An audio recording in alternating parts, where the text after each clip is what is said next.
안녕하십니까. 프랜차이즈 산업연구원의 구홍기 부원장입니다. 오늘은 지난번 가맹 희망자가 알아야 하는 가맹사업법에서 말씀드린 내용 중 가맹계약 체결 전 반드시 필요한 정보 공개서에 대한 말씀을 드리고자 합니다. 과거 가맹본부와 가맹점 사업자 간의 가맹본부에 대한 정보력 부재로 인하여 사실상 양 당사자가 동등한 지위에서 공정한 계약을 체결하기가 매우 어려운 본질적인 문제를 안고 있었습니다.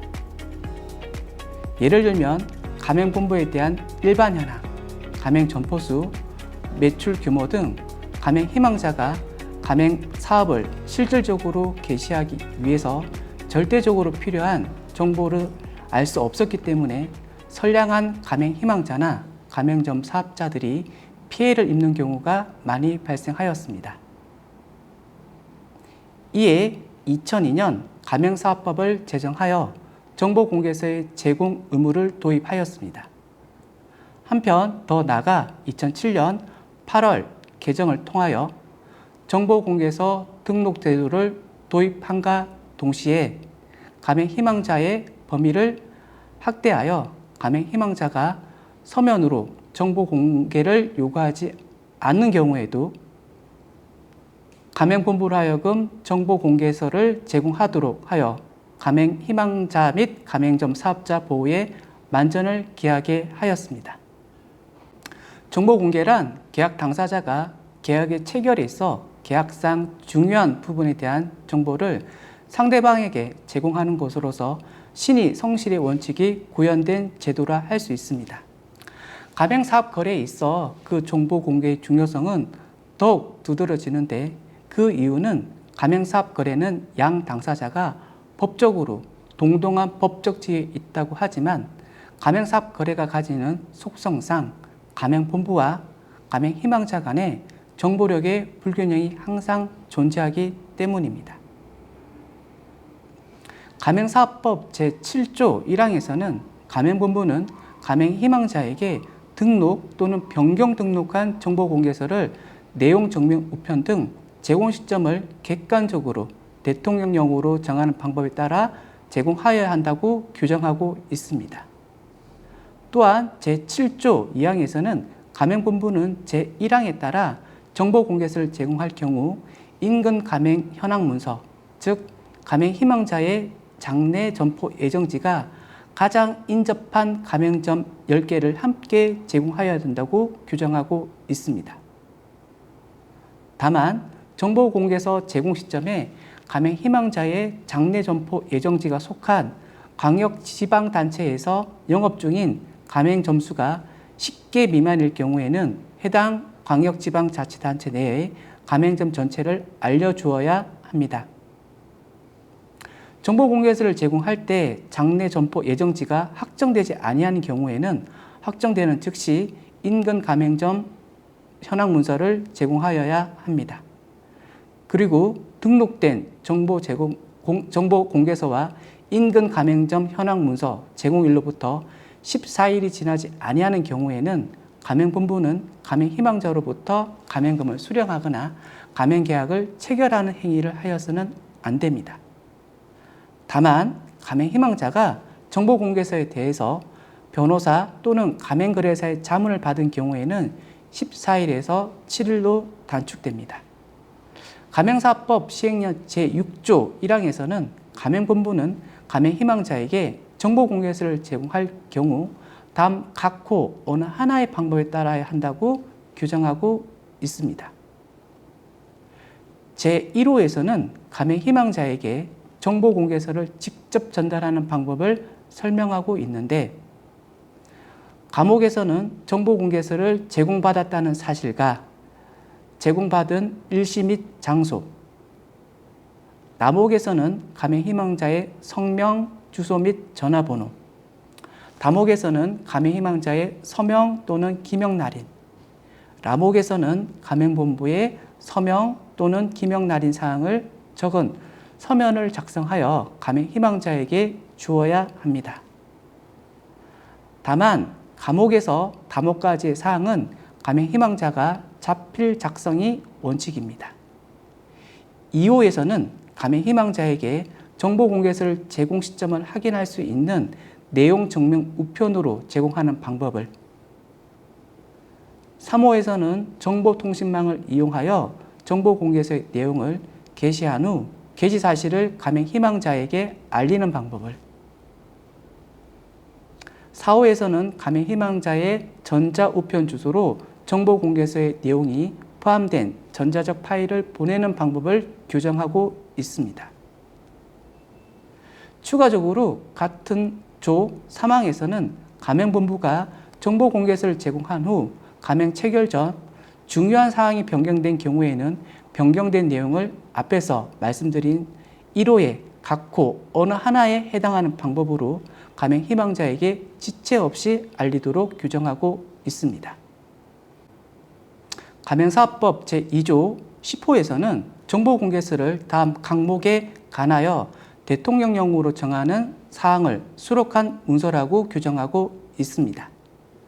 각 목별로 살펴보면 가목에서는 가맹본부의 일반 현황, 나목에서는 가맹본부의 가맹사업 현황, 다목에서는 가맹본부와 그 임원의 독점 규제 및 공정거래에 관한 법률 또는 약관 규제에 관한 법률을 위반한 경우 등에 해당하는 사실, 라목에서는 가맹사업자의 부담,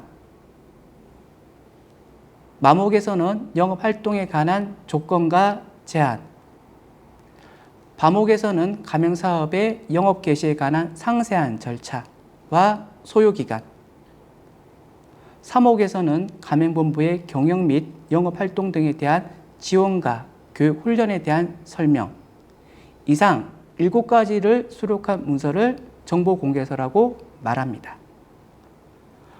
법무사에서 출판한 이성희, 이성운의 프랜차이즈 계약과 창업이라는 책에서는 정보공개서 주요 체크사항에 대해서 다음과 같이 설명하고 있습니다. 주요 체크사항 중 일부분을 설명드리고자 합니다. 우선 표지 및 일반 현황에서는 첫 번째, 가맹본부의 실제 대표자와 정보공개서상의 대표자가 같은지, 두 번째, 가맹본부의 특수인 및 임원의 경력이 전문성이 있는지, 세 번째, 가맹할 브랜드 상표권 및 서비스 표권이 등록되어 있는지, 네 번째, 가맹할 브랜드의 상표권자와 대표자가 같은지, 다섯 번째, 최근 3년간 매출 및 매출이익이 꾸준히 증가하고 있는지를 확인을 부탁하고 있습니다. 다음은 가맹사업 현황, 가맹본부와 그 임원의 법 위반 사실에서는 첫 번째, 운영하는 복수 브랜드 중 유사 업종이 없는지, 두 번째, 해당 브랜드의 가맹 점수가 꾸준히 증가하고 있는지, 세 번째, 가맹본부가 전국적인 광고와 판촉 행사를 꾸준히 하고 있는지, 네 번째, 가맹금 예치기간을 두고 있는지 또는 가맹점, 사업자, 피해보상보험 계약 등을 체결하고 있는지, 세 번째, 가맹본부와 그 임원의 법 위반 사실이 없는지, 다음으로 가맹사업자 부담에서는 첫 번째, 가맹비, 교육비 등 최초 가맹금과 보증금이 있는지, 두 번째, 가맹점 개설을 위한 인테리어 설비 등을 강제하고 있지 않는지, 세 번째, 상표 사용료가 있는지, 네 번째, 영업 중 공급받는 원부 재료의 품목이 명확히 선정되어 있는지, 다섯 번째, 계약 갱신 시 추가 부담이 없는지를 확인하라고 이야기하고 있습니다. 다음으로 영업 활동에 대한 조건 및 제한에서는 첫 번째, 의무적으로 구입해야 되는 물품이 있는지, 두 번째, 상품 용역 거래 상대방 및 가격에 제한이 있는지, 세 번째, 영업 지역을 명확히 하고 계약 기간 중 보호해주고 있는지, 네 번째, 계약 기간이 투자 금액 대비 적절한 기간으로 설정되어 있는지, 다섯 번째, 가맹점에 대해 월 평균 1회 이상 관리를 위한 방문을 하는지,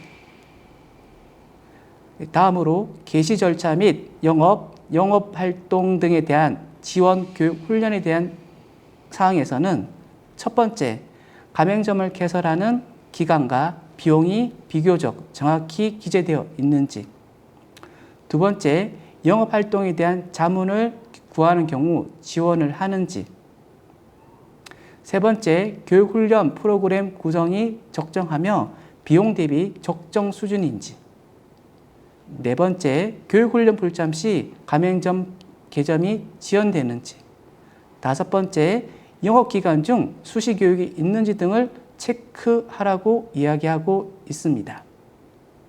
이외에도 여러 가지 주요 확인사항이 있지만 몇 가지만 발췌해서 말씀드렸습니다. 이상 정보공개서에 대해서 알아보았습니다. 앞에서 설명드린 주제들에 대해 정리해서 말씀드리면 다음과 같습니다. 첫 번째, 가맹희망자와 가맹본부 간 정보력의 불균형을 해소를 위한 정보공개서 취지와 의의에 대해서 말씀드렸습니다. 두 번째, 가맹사업법 제7조 및 가맹사업법 시행령 제6조에서 규정한 정보공개서 제공 및 절차에 대해서 말씀드렸습니다.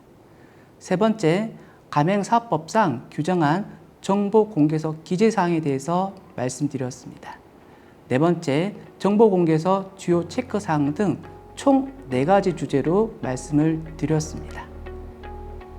정보공개서는 가맹희망자와 본사 간 정보력의 불균형을 최소화시키고 가맹희망자로 하여금 객관적인 정보를 취득할 수 있는 문서입니다.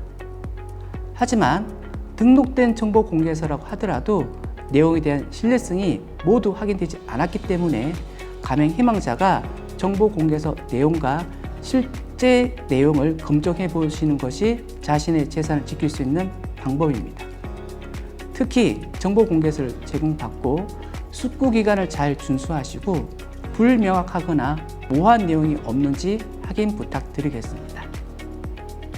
그럼 저는 다음 시간에도 더 좋은 콘텐츠를 가지고 다시 찾아뵙도록 하겠습니다.